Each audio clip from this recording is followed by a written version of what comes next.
Hello friends, welcome to teaching Kishan YouTube channel.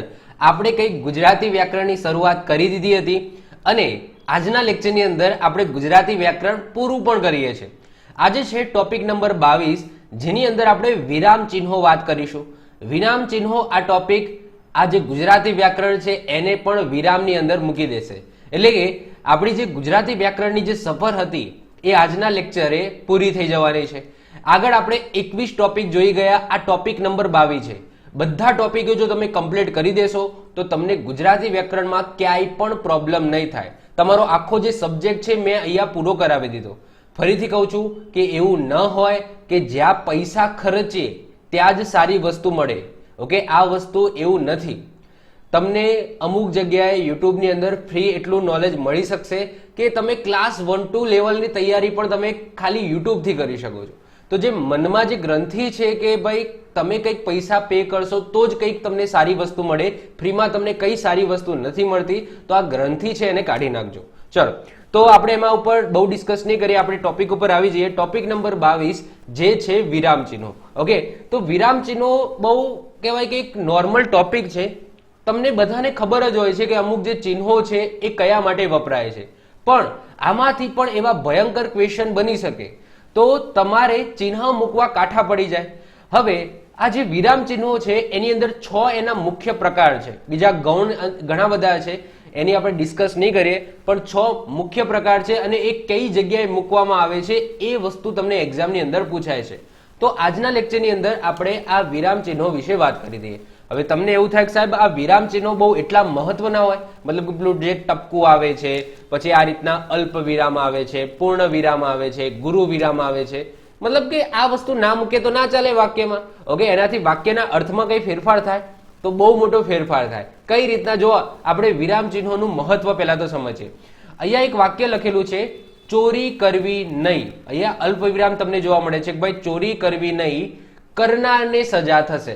હવે હું શું કરું છું ખબર છે, આ જે અલ્પ વિરામ છે એની ખાલી જગ્યા બદલી નાખું છું. આ અલ્પ વિરામને હું અહીંયા મૂકી દઉં છું. ઓકે, નહીંની પાછળ હતું એની જગ્યાએ નહીંની આગળ મૂકી દઉં છું. હવે તમે વાક્યને વાંચો.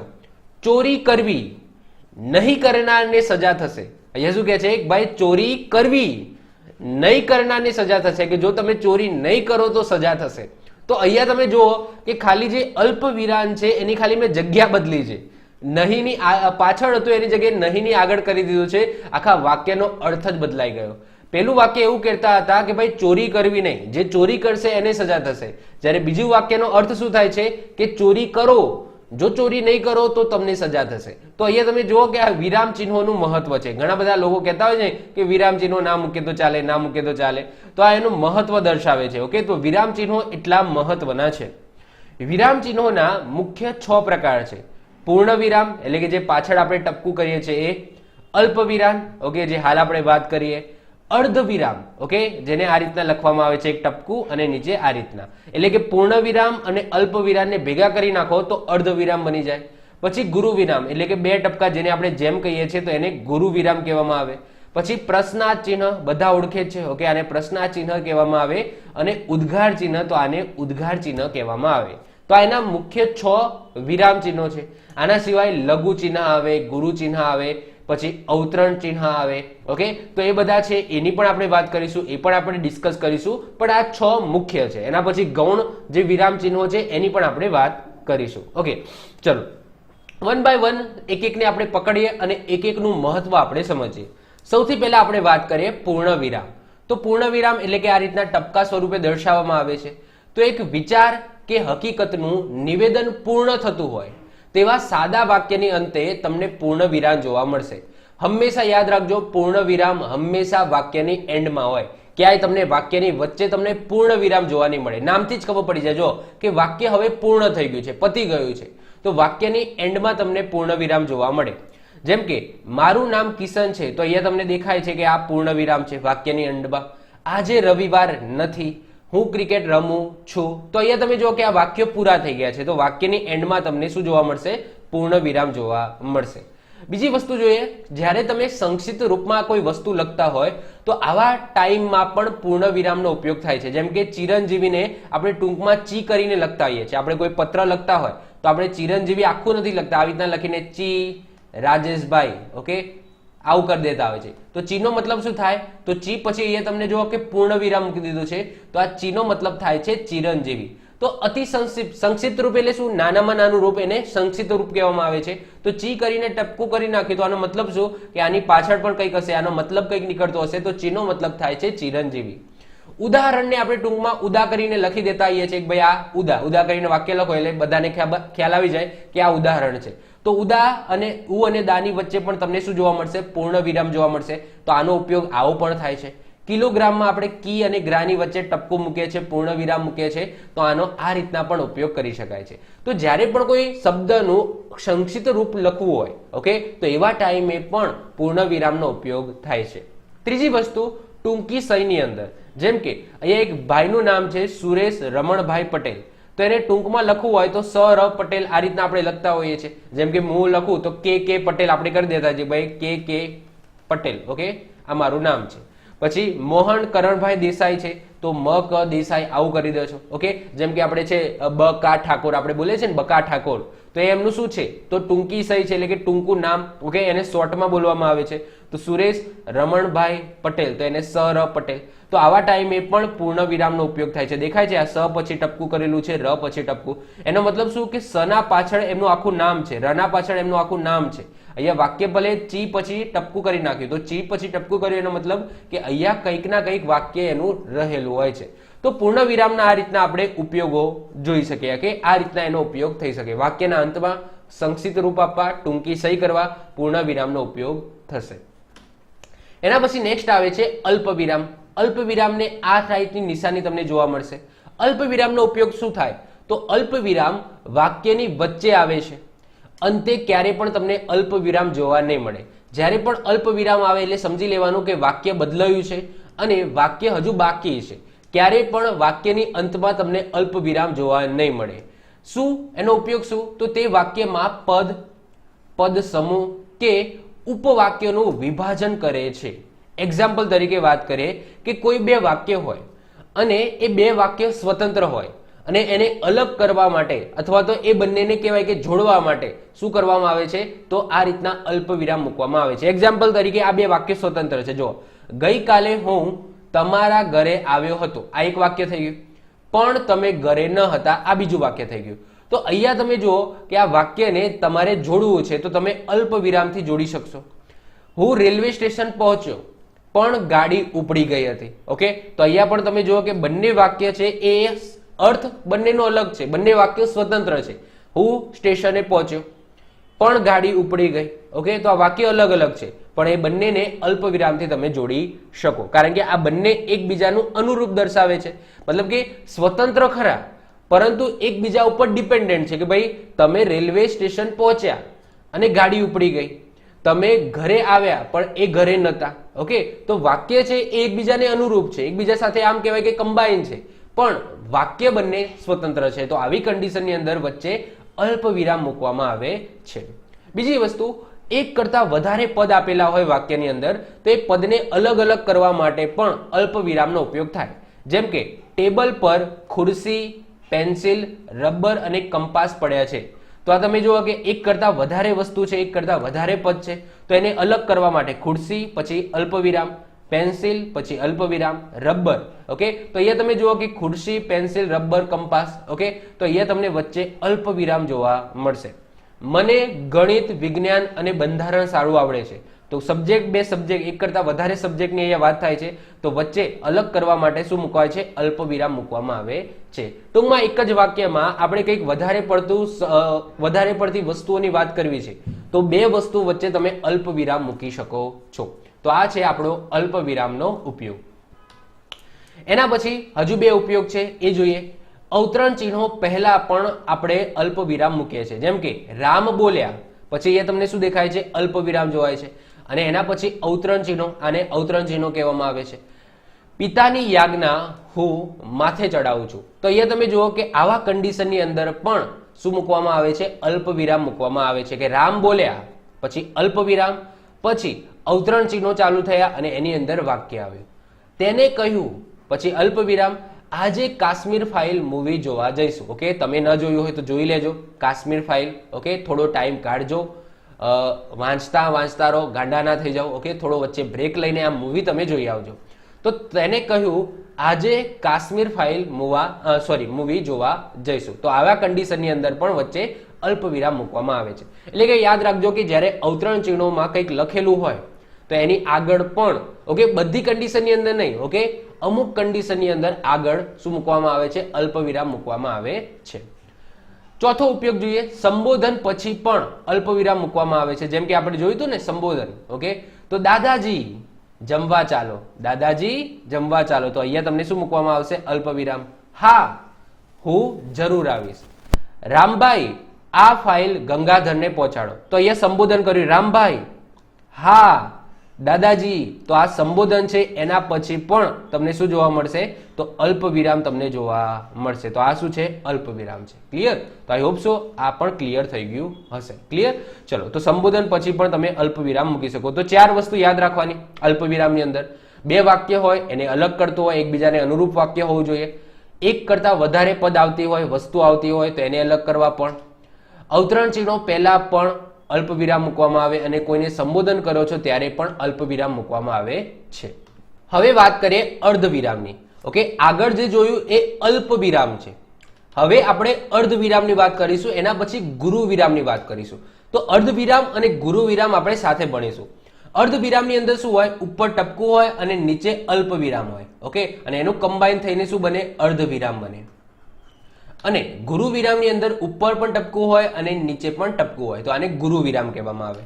હવે આ બંનેની જે મહત્વતા છે એને આપણે સમજીએ. સૌથી પહેલા આપણે વાત કરીએ અર્ધ વિરામની. તો વાક્યમાં સંયોજન વગર ઘણા વાક્યો જોડાયેલા હોય છે. સંયોજન મેં તમને લાસ્ટ લેક્ચરની અંદર ચલાવ્યું કે 2 વાક્યો છે એને જોડવા માટે વચ્ચે કંઈક સંયોજન મૂકવું પડે, જે તે પણ એવા સંયોજન.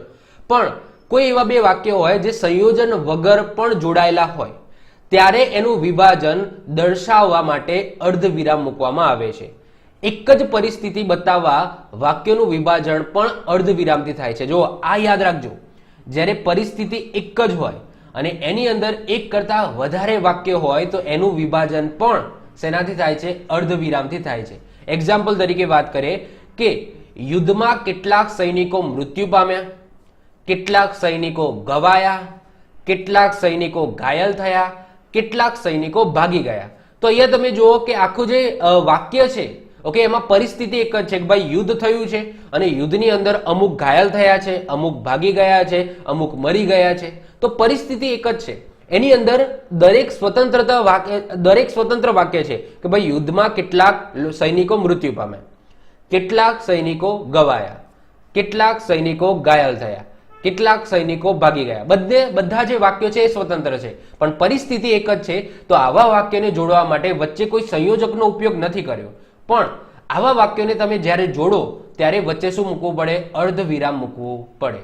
એવું ને એવું બીજું આપણે ઉદાહરણ દઈએ કે શહેરમાં તોફાન થતા પોલીસ આવી, તોફાની વિખેરાઈ ગયા અને પરિસ્થિતિ કાબૂમાં આવી ગઈ. તો આખી પરિસ્થિતિ એક જ છે કે ભાઈ તોફાન થયું છે, એમાં જે તોફાની હતા એ ભાગી ગયા છે અને પોલીસના કારણે જે પરિસ્થિતિ છે એ કાબૂની અંદર આવી ગઈ.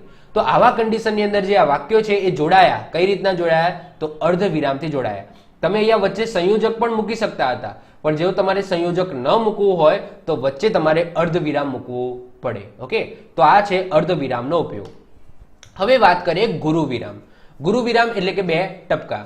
તો મુખ્ય હકીકતનું વિધાન થયા પહેલા તે જ વાક્યના સંદર્ભમાં વપરાતા વાક્ય પૂર્વે ગુરુ વિરામ મુકાય છે, અથવા તો તે જ બાબતને 2 રીતે રજૂ કરવા પણ ગુરુ વિરામ મુકાય છે. એક્ઝામ્પલ તરીકે વાત કરીએ. હવે સમજી લો કે અહીંયા 2 માણસો ઊભા છે. ઓકે, 2 અલગ અલગ જગ્યાએ ઊભા છે. હું પહેલા માણસ જોડે જઈને એમ કહું કે વેદો 4 છે, બસ આટલું કહી દીધું, પાછો આવી ગયો. હવે હું બીજા માણસ જોડે જઈને કહું કે ઋગ્વેદ, યજુર્વેદ, સામવેદ ને અથર્વેદ, ઓકે, આ 4 વેદ છે. તો આ બંનેનો મતલબ તો સેમ જ થયો ને કે ભાઈ વેદો 4 છે, આ વસ્તુ પણ સાચું છે. ઋગ્વેદ, યજુર્વેદ, સામવેદ ને અથર્વવેદ, તો આ પણ સાચું છે.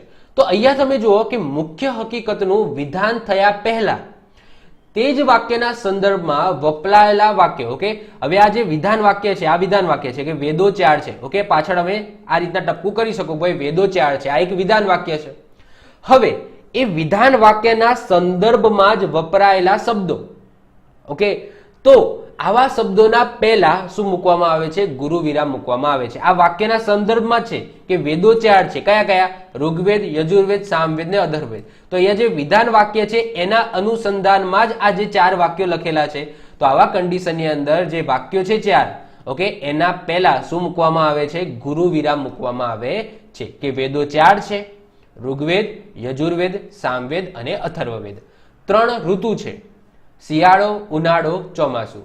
જીવનમાં 3 વસ્તુ જરૂરી છે, હવા, પાણી અને ખોરાક. ઓકે, તો અહીંયા તમે જુઓ કે આ જે મૂક્યું છે એ ગુરુ વિરામ છે. ઓકે, તો ગુરુ વિરામની અંદર આ વસ્તુ ખાસ યાદ રાખજો કે કોઈ વિધાન વાક્ય હોય અને એ વિધાન વાક્યના સંદર્ભમાં જ કંઈક બીજા વાક્યો આપેલા હોય તો એ બીજા વાક્યના પહેલા શું મૂકી દેવામાં આવે છે? ગુરુ વિરામ મૂકી દેવામાં આવે છે. બીજી વસ્તુ, ક્યારે ગુરુ વિરામ, બીજા કઈ કન્ડિશનની અંદર ગુરુ વિરામ મૂકી શકે? તો વાક્યમાં જે શબ્દ છે એનો અર્થ સ્પષ્ટ કરવાનો હોય ત્યારે. હવે સમજી લો કે હું તમને એમ કહું કે હું કાલે ખાતો હતો, પણ અહીંયા શું ખાતો હતો એ મેં સ્પષ્ટ નથી કર્યું, પણ હું એમ કહી દઉં કે હું કાલે ખાતો હતો પછી રબડી. ઓકે, હું કાલે ખાતો હતો રબડી. તો અહીંયા હું કાલે ખાતો હતો અને રબડીની વચ્ચે શું મૂકવામાં આવશે? તો ગુરુ વિરામ મૂકવામાં આવશે, કારણ કે મેં સ્પષ્ટ કર્યું. પહેલા વાક્યમાં મેં સ્પષ્ટ નતું કર્યું કે ભાઈ હું શું ખાતો હતો, પણ બીજા વાક્યમાં મેં સ્પષ્ટ કરી નાખ્યું કે ભાઈ રબડી. તો આ બે વસ્તુની વચ્ચે શું મૂકવામાં આવે? ગુરુ વિરામ મૂકવામાં આવે છે. જો અહીંયા જો, મારે તમારું એક કામ છે, શું કામ છે મેં અહીંયા સ્પષ્ટ કર્યું જ નથી. પછી તમને જો અહીંયા લખેલું છે કે તમને મળવાનું કામ શું છે? તમને મળવું છે. ઓકે, તમને મળવું એ જ મારું કામ છે. તો અહીંયા સ્પષ્ટ કર્યું. તો આ બંનેની વચ્ચે શું મૂકવામાં આવે? ગુરુ વિરામ મૂકવામાં આવે. તેનો એક જ હેતુ છે. શું હેતુ છે? હજુ સ્પષ્ટ નથી. તેનો એક જ હેતુ છે, હજુ સસ્પેન્સમાં છે. આગળ વધવું એ એનો હેતુ છે. તો આગળ વધવું એ એનો જવાબ છે, આગળના જે પ્રશ્નનો જવાબ છે. તો આવા કન્ડિશનની અંદર વચ્ચે ગુરુ વિરામ મૂકવામાં આવે. કહેવત છે, શું કહેવત છે ખબર નહીં, પછી કહેવત આવી કે ન બોલવામાં 9 ગુણ. તો કહેવત છે એ સસ્પેન્સ છે, ભાઈ કઈ કહેવત છે, પછી જવાબ આવી ગયો કે ન બોલવામાં 9 ગુણ એ રહી છે કહેવત. ઓકે, તો બંનેની વચ્ચે ગુરુ વિરામ આવશે. મેં એક નિશ્ચય કર્યો છે, શું કર્યો છે ખબર નહીં, મહેનત કરવી એ મારો નિશ્ચય છે. તો અહીંયા જવાબ મળી ગયો. તો આવા કન્ડિશનની અંદર વચ્ચે શું મૂકવામાં આવે? ગુરુ વિરામ મૂકવામાં આવે છે. ક્લિયર? તો આ છે આપણું ગુરુ વિરામ. એના પછી આવે છે પ્રશ્નાર્થ. આ તો બધાને ખબર જ છે. ઓકે, નાનપણથી યુઝ કરતા આવીએ છીએ કે જે વાક્યમાં પ્રશ્ન પૂછવાનો ભાવ હોય તો આવા વાક્યને અંતે પ્રશ્નાર્થ વાક્ય મુકાય, એટલે કે પ્રશ્નાર્થ ચિહ્ન મૂકવામાં આવે છે, જેની નિશાની આ રીતના છે. ઓકે, ક્વેશ્ચન માર્ક જેને આપણે કહીએ છીએ. શું કહીએ છીએ? Question mark. તમે શું કામ કરો છો? ઓકે, કોઈકને તમે સવાલ કરો, તમે શું કામ કરો છો, તો ક્વેશ્ચન પૂછ્યો તો પાછળ ક્વેશ્ચન માર્ક આવશે. બંદૂકમાંથી ગોળી કઈ બાજુ આવી હતી? ક્વેશ્ચન પૂછ્યો કોઈકને, ભાઈ બંદૂકમાંથી ગોળી કઈ બાજુ આવી હતી, તો આ પણ ક્વેશ્ચન પૂછ્યો તો ક્વેશ્ચન માર્ક આવશે. તમારામાંથી પ્રવેશે કોણ કોણ, સોરી પ્રવેશે નહીં પ્રવાસે, ઓકે પ્રવાસે કોણ કોણ આવવાના છે? ઓકે, તો અહીંયા ઘણા બધા લોકો બેઠા હોય અને પૂછું ભાઈ તમારામાંથી પ્રવાસે કોણ કોણ આવવાના છે, તો મેં પ્રશ્ન પૂછ્યો, ક્વેશ્ચન પૂછ્યો, તો અહીંયા પણ ક્વેશ્ચન માર્ક આવશે. બે વાક્યમાં આ નિયમ યાદ રાખજો, આ એક્ઝામની અંદર વધારે પૂછાય છે, કારણ કે આ નવો છે. અમુક લોકોને આમાં ખબર નથી પડતી. જ્યારે બે વાક્યમાં પહેલું વાક્ય એની અંદર જ પ્રશ્ન પૂછવામાં આવે તો ક્વેશ્ચન માર્ક મૂકવો કે નહીં, તો યાદ રાખજો નિયમ એવું કહે છે કે બે વાક્ય હોય અને પહેલું વાક્યમાં ક્વેશ્ચન પૂછવામાં આવે તો પહેલા વાક્યના પછી ક્વેશ્ચન માર્ક ના મૂકવામાં આવે. હંમેશા જે ક્વેશ્ચન માર્ક છે એ વાક્યની અંતે જ મૂકવામાં આવે છે. જો કે પ્રકાશે પૂછ્યું તો આ ક્વેશ્ચન જ છે, પ્રકાશે પૂછ્યું, પણ અહીંયા ક્વેશ્ચન માર્ક નહીં આવે. ઓકે, ક્વેશ્ચન માર્ક ક્યાં આવશે? હંમેશા વાક્યની અંતે જ આવશે. ભલે પહેલું વાક્ય છે એક પ્રશ્ન જ પૂછે કે ભાઈ પ્રકાશે પૂછ્યું, ઓકે, તો પ્રકાશે પૂછ્યું તમે વહેલા કેમ ન આવ્યા, ઓકે, પણ ક્વેશ્ચન માર્ક છેલ્લે જ આવશે. તેઓ બોલ્યા, ઓકે, તો તેઓ બોલ્યા અવંતી ક્યારે પ્રસ્થાન કરશે, ઓકે, તો અહીંયા આવશે. મને કેમ ખબર પડે, તો અહીંયા તમે જો ક્વેશ્ચન માર્ક આવે કે ભાઈ મને કેમ ખબર પડે, ઓકે, કે તમારે શું જોઈએ છે, તો અહીંયા તમે જુઓ તો આવા કન્ડિશનની અંદર છેલ્લે જ આવશે. અહીંયા ક્વેશ્ચન માર્ક ના મૂકતા કે ભાઈ મને કેમ ખબર પડે, કારણ કે ઓપ્શન તમે આપેલો હશે ને તો અહીંયા એક ક્વેશ્ચન માર્ક મૂકેલો હશે, તો આ વસ્તુ ખોટી છે. ઓકે, હંમેશા વાક્યની એન્ડની અંદર જ તમને પ્રશ્નાર્થ જોવા મળશે. તો આ છે આપણું સિમ્પલ પ્રશ્નાર્થ. એના પછી નેક્સ્ટ આવે છે ઉદ્ગાર ચિહ્ન. ઉદ્ગાર ચિહ્ન ક્યારે યુઝ કરીશું? કે જ્યારે પણ વાક્યની અંદર કોઈ લાગણી હોય, કોઈ ભય હોય, કોઈ શોક હોય, કોઈ આશ્ચર્ય હોય, તો આવા ટાઈમે ઉદ્ગાર ચિહ્નનો ઉપયોગ થાય છે. ઉદ્ગાર ચિહ્ન કેવું હોય? આવું હોય, ઓકે, ઊંધો આઈ કહી દો, આપણે આઈ આ રીતના કરીએ છીએ ને એને તમે ઊંધો કરી નાખો તો એને ઉદ્ગાર ચિહ્ન કહેવામાં આવે. ચલો, કેવો વાક્યો કે કેવો વાક્ય કેવા પૂછે, જો કેવા હોય વાક્યની અંદર ઉદ્ગાર ચિહ્ન આપણે ક્યારે યુઝ કરી શકીએ કે કેવો રૂપાળો છોકરો, તો અહીંયા આશ્ચર્ય છે. શું છે? આશ્ચર્ય, કે કેવો રૂપાળો છોકરો. ઓકે, તો અહીંયા પાછળ શું આવ્યું? ઉદ્ગાર ચિહ્ન આવ્યું. ધન્ય છે તમારી બહાદુરી, તો અહીંયા શું કર્યા? વખાણ કર્યા. શું કર્યા? વખાણ. તો અહીંયા આપણે એક લાગણી છુપાયેલી છે. ઓકે, તો ધન્ય છે તમારી બહાદુરી, તો અહીંયા પણ ઉદ્ગાર ચિહ્ન આવશે. આ ફૂલ કેવું સુંદર છે, તો અહીંયા પણ એક આશ્ચર્યની ભાવના છે કે આ ફૂલ કેવું સુંદર છે. ઓકે, ઉદ્ગાર પછી વાક્ય, તો યાદ રાખજો એવું જરૂરી ના હોય કે ઉદ્ગાર વાક્યની એન્ડમાં પણ આવે. એવું પણ હોઈ શકે કે વાક્યની અંદર 2 વખત પણ ઉદ્ગાર આવે. જો કે વાહ, ઓકે, વાહ, એક આશ્ચર્ય થયું કે વાહ કેવો રૂપાળો છોકરો, તો અહીંયા તમે જુઓ કે અહીંયા 2 વખત ઉદ્ગાર ચિહ્ન આવશે, અહીંયા પણ આવશે અને અહીંયા પણ આવશે, કારણ કે 2 વખત તમે આશ્ચર્ય અનુભવ્યા. વાહ કેવો રૂપાળો છોકરો. ઓકે, ચલો, ખબરદાર. ઓકે, ખબરદાર, તો અહીંયા શું બતાવ્યું? એક ભય બતાવ્યો. ખબરદાર ત્યાં જ થોભી જાઓ. ઓકે, તો અહીંયા પણ 2 વખત શું આવશે? ઉદ્ગાર ચિહ્ન આવશે. અફસોસ, ઓકે, લાગણી થઈ. અફસોસ, બિચારો કઈ જ ના કરી શક્યો, તો અહીંયા પણ શું આવશે? 2 વખત ઉદ્ગાર ચિહ્નો આવશે. તો ઉદ્ગાર ચિહ્નમાં એવું નિયમ યાદ રાખજો કે એવું જરૂરી ના હોય કે વાક્યની એન્ડમાં જ ઉદ્ગાર ચિહ્ન આવે. વાક્યની કોઈ એક શબ્દ હોય શરૂઆતમાં, એના પછી પણ આવી શકે અને એક જ વાક્યમાં એક કરતા વધારે ઉદ્ગાર ચિહ્ન પણ આવી શકે. ઓકે, આ નિયમ યાદ રાખજો. એના પછી નેક્સ્ટ જે આવે છે એ આવે છે અવતરણ ચિહ્નો. અવતરણ ચિહ્નો એક પણ હોય, ડબલ વાળા પણ હોય. ઓકે, ક્યારે એક મૂકો, ક્યારે 2 મૂકો, એવું કોઈ સ્પેસિફાઈ ના હોય, પણ કોઈ પણ વસ્તુને તમારે હાઇલાઇટ કરવી હોય તો એના માટે તમે અવતરણ ચિહ્નોનો ઉપયોગ કરો છો. 1 વાળું પણ આવે, 2 વાળું પણ આવે. ક્યારે 1 નો ઉપયોગ થાય, ક્યારે 2 નો ઉપયોગ થાય, એની નોર્મલ કન્ડિશન હું તમને કહી દઉં છું, બાકી એવો કોઈ ચોક્કસ નિયમ નથી. જ્યારે વાક્યમાં કોઈ શબ્દ ઉપર ભાર દર્શાવવો હોય ત્યારે એકવડા ચિહ્નનો ઉપયોગ થાય છે. ઓકે, જેમ કે એકવડો ચિહ્ન તમે જુઓ કે એ દાંડીઓ છે, મતલબ કે જ્યારે વસ્તુ નાની હોય અને સ્પેસિફિક હોય ત્યારે આપણે એકવડા ચિહ્નનો ઉપયોગ કરીશું અને જ્યારે લાંબુ વાક્ય હોય ત્યારે બેવડા ચિહ્નનો ઉપયોગ કરીશું. જેમ કે વાક્ય તમે જુઓ કે સ્વામી વિવેકાનંદે કહ્યું છે કે ઉઠો જાગો અને ધ્યેય પ્રાપ્તિ સુધી મંડ્યા રહો, તો આ વિવેકાનંદજીએ કીધેલું વાક્ય છે, તો આ મોટું વાક્ય છે. તો આવા કન્ડિશનની અંદર કયું આવશે? તો બેવડા ચિહ્નનો ઉપયોગ થશે, બેવડા અવતરણ ચિહ્નનો ઉપયોગ થશે.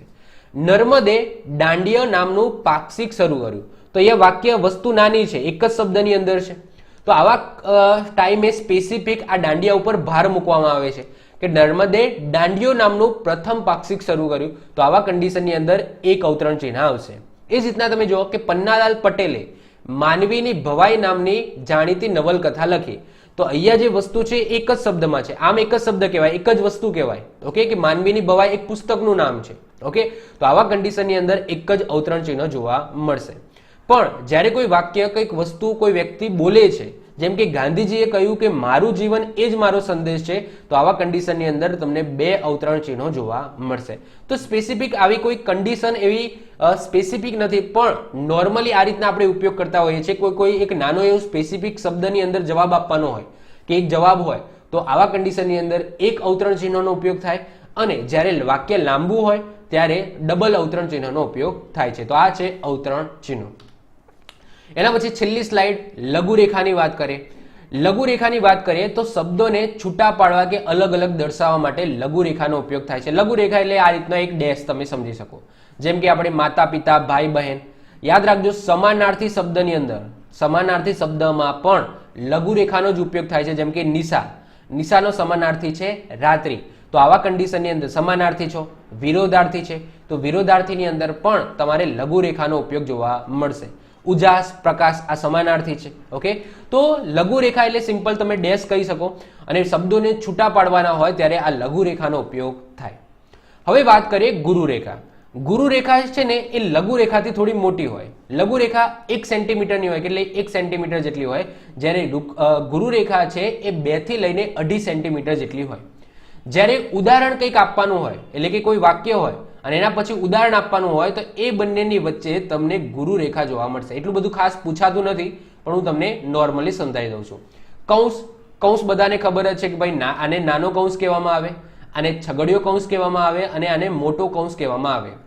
મતલબ કે સૌથી મોટો એ મોટો કૌંસ હોય, આ મોટા કૌંસની અંદર છગડીયો કૌંસ હોય અને છગડિયા કૌંસની અંદર નાનો કૌંસ હોય. આ યાદ રાખીશું કે સૌથી અંદર નાનો હોય, પછી છગડીયો આવે અને પછી મોટો આવે. આ ક્રમ ખાલી યાદ રાખજો, બીજું કંઈ ખાસ આમાં પૂછાતું નથી. લોપ ચિહ્ન અહીંયા તમે જોઈ શકો છો, તો આ રીતના નિશાની હોય. તમને ડાયરેક્ટ એક્ઝામની અંદર પૂછાઈ જાય કે આને શું કહેવામાં આવે, આ કઈ નિશાની છે. આનું કોઈ ઉદાહરણ કે એવું નહીં પૂછાય, જસ્ટ પૂછાઈ લે છે કે આને કયું પૂછાય, તો આને લોપ ચિહ્ન. કદી પૂછાયું તો નથી, પણ જો કદાચ પૂછાય તો આ રીતના પૂછાય. તિર્યક ચિહ્ન જ્યારે આપણે તારીખ લખતા હોય કે 27/5/2022, ઓકે, આવું કંઈક લખતા હોય તો અહીંયા જે આપણે નિશાનીનો ઉપયોગ કરીએ છીએ તો આને કહેવામાં આવે છે તિર્યક ચિહ્ન.